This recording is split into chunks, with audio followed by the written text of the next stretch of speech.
Asalamu alaikum mfuatiliaji wa media yako pendwa kabisa, na mbele yako leo ninaye Sheikh Shafii tuzungumze naye.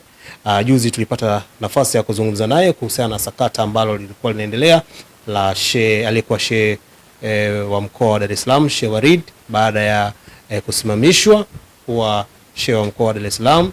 Lakini juzi tumeona baraza la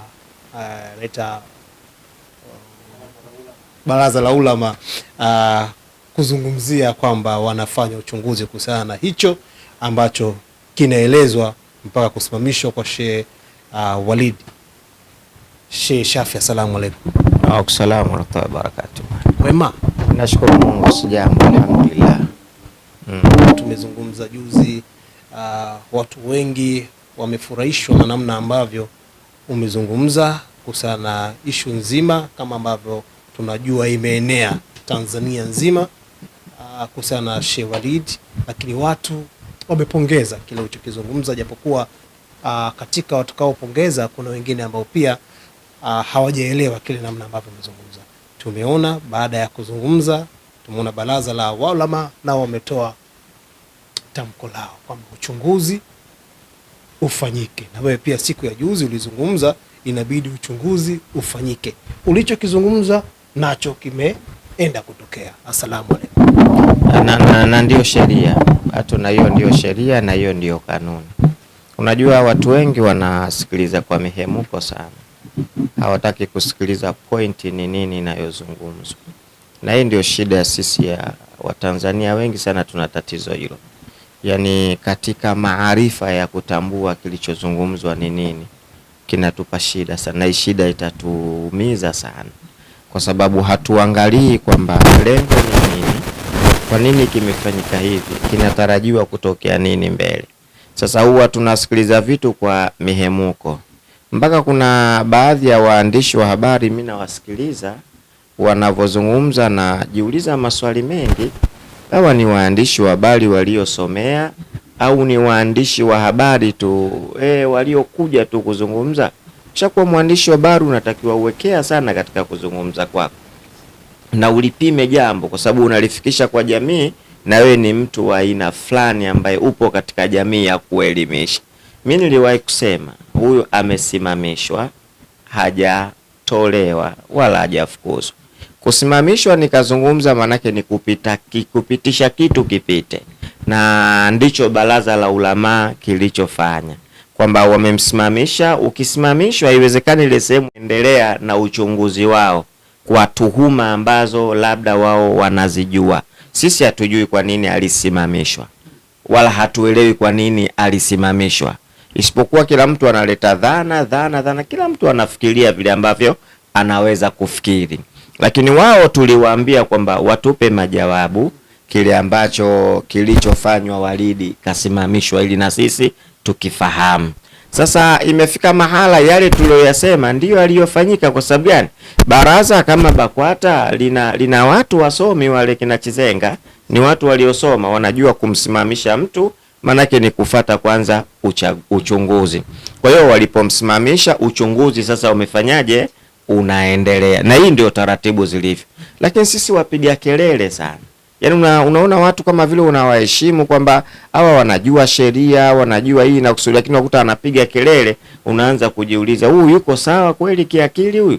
Kwa sababu huyu umeambiwa kasimamishwa, uchunguzi unafuata. Sasa mwisho wa siku, wakati wale wanasema wanafanya uchunguzi, kuna watu wanajiona mashujaa. Umeelewa? Unaona tumepiga kelele mpaka uchunguzi unafanyika. Wewe akili zako ndogo na maarifa yako madogo. Yule wakwambia wamemtoa, walikwambia wamemsimamisha. Ukiambiwa amesimamishwa, lazima ujue kuna kitu mbele kitafanyaje, kitatokea. Ni kipi? Cha kujua kwa nini alisimamishwa. Manake kinachofuata nini? Ni uchunguzi wa kumchunguza katika zile tuhuma ambazo wenyewe baraza wanazo. Hawajatuambia wanamtuhumu kwa nini, hawajatuambia kimetendeka kitu gani, hawajatuambia makosa gani yamefanyika. Na sio yeye tu, wapo watatu. Sio Sheikh Walidi peke yake, watu watatu. Mshehe wa Singida, Shehe wa Kigoma na Shehe Walid wote wapo katika nini, kuangalia kile kinachotendeka au kile walichosingiziwa labda, au yale ambayo watu wamepeleka sijui malalamiko, au yale ambayo watu wanaona yamefanyika yapo sahihi. Ndio maana ya kusimamishwa. Yaani sisi mbugira huko tunapiga kelele, tunafanyaje, kwa nini, imekuwaje? Wewe unajua nini bwana? Wewe hujui kitu bwana. Wewe sio ambaye uliyemteua wala wewe uliyemtengua. Sisi tunachopaswa ni kusema kwamba tunahitaji kufahamu ni kitu gani ambacho kimeendelea au kitu gani ambacho kimetendeka. Kwa hiyo ukifika mahala wewe Bato ukija ukianza haiwezekani kwani wewe mtu wako.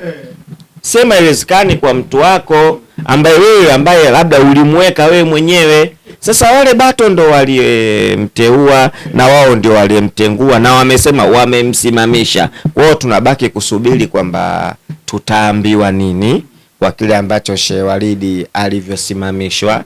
Je, kuna nini ambacho kimetokea? Kwa hiyo wanaweza kutuambia, wanaweza wasituambie.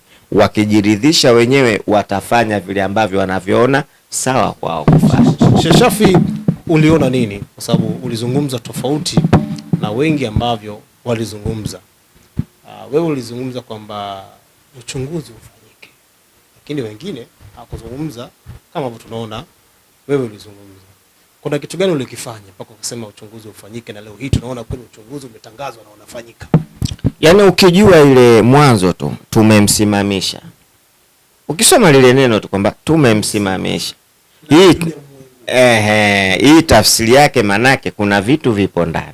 Vinasubiriwa vipite alafu tupate jibu kamili. Yupo au hayupo? Na Sheikh Shafi mwaziji ujanja wenzako ambao walizungumza. Mimi najua.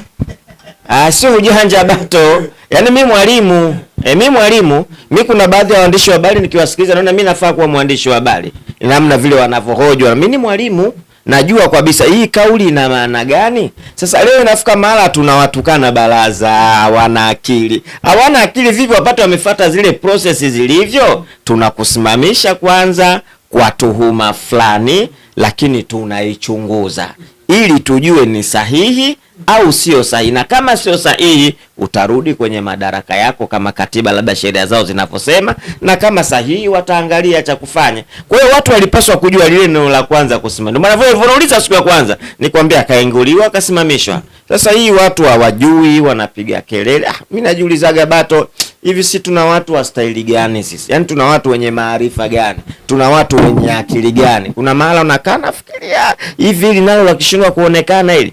Lakini mtu unakuja juu ufikiri, udhani, wewe mtu mzima kabisa unamkuta anachoandika mule, haelewi. Nasema hii kwa watu wenyewe hawa bado tuna miaka mingi mbele ya kujitambua kwamba tunatakiwa tufanye nini. Kwa sababu watu inaonekana maarifa yetu bado hayajafanyaje? Hajakuwa sana. Yaani tuna haja sana ya kusoma ili tukuze maarifa. Mimi Bato maarifa yangu yanakuwa na naendelea kusoma, na ndio maana maarifa yangu, na nikisema jambo najaribu kutuliza akili sana. Mimi nilikuwa nasoma sana vitabu. Kufa na Kupona, Kikosi cha Kisasi, Kamlete Akibisha Mlipue, vile vya Wile Gamba vile. Kwa nasoma sana vile vitabu. Na navyo vile vitabu. Sasa unakuta vile vistori, ukisoma zile story zile zinakunjua maarifa yanaongezeka. Sasa yani kuna mahala unasoma unamwona mtu lile neno alilotumia, alafu ukija ukilitafakari na kulitafsiri njia inakunjuka sana. Kwa hiyo tuna hilo tatizo la uelewa. Mkubwa sana ni uelewa. Kwa hiyo BAKWATA mimi niwaambie, niwapongeze. Hiki ndio kitu ambacho mimi nilichokisema mwanzo kwamba tunahitaji tume ifanye uchunguzi, lakini mpaka sasa BAKWATA hawajatuambia tatizo lililomfanya Shehe Walid asimamishwe ni kitu gani.